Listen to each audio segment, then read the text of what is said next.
And Chip Reed now joins us from our Washington bureau for more here. And again, Chip, we heard in the piece the list of favorites for some of the cabinet positions.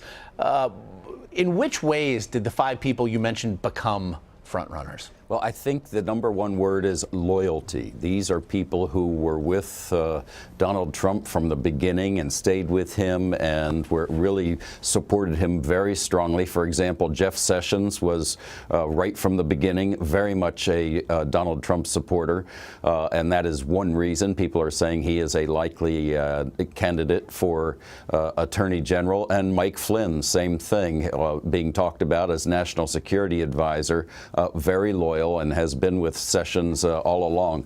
Been with Donald Trump all along. And by the way, we had heard that there could be announcements this week. We're now hearing that there will not be. Very early this morning, we heard it was going to be Monday or Tuesday when they did the first round of announcements, probably national security related, state, defense, homeland security, maybe Attorney General. But now Kellyanne Conway, just a short time ago in a brief gaggle with the press at Trump Tower, said it's probably going to be right around Thanksgiving. That's the 24th. That's the same day that that Barack Obama named his first cabinet appointment. So although there are these reports of disarray, and yes, Chris Christie was moved aside, and a lot of other people too, and there has been a little bit of chaos here and there, they are right on the same track that Barack Obama was on 8 years ago. Yeah, on schedule, if only historically.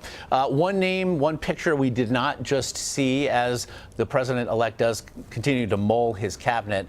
His son-in-law, Jared Kushner, he is back in the headlines this morning. What can you tell us about, if nothing else, the discussions as to Kushner's future in a Trump White House? Well, certainly he has been one of President-elect Trump's most important advisors throughout the campaign and during the transition. He's married to daughter Ivanka, of course, and Donald Trump would apparently like to have him nearby to consult with him and have him be in important meetings.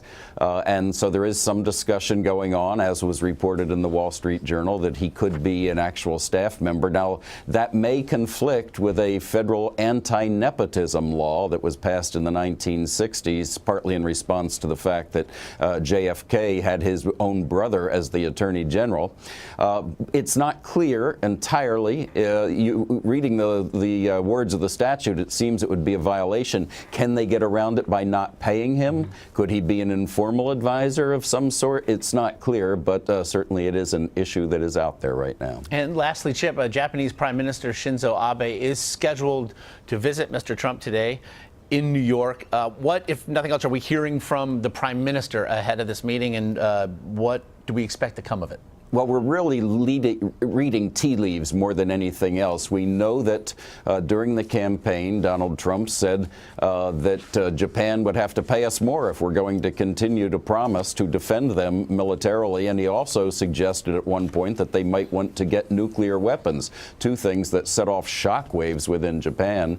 And clearly, Prime Minister Abe would want some clarification on that. It's not clear exactly what's going to happen here. Is it just going to be a meeting where the Prime Minister wants to establish a relationship with President-elect Trump so that he can make his case in the future? Or will he ask him at their meeting today, later today, whether Donald Trump is standing by those statements? Really not clear, but we do know that they're going to have dinner tonight, too, and they said they may even allow the press to get a picture of them waving to the cameras, but there will be no comment, apparently, for the cameras. As long as they keep a protective pool informed, if nothing else. Chip Reed in Washington, we do appreciate the time. You bet.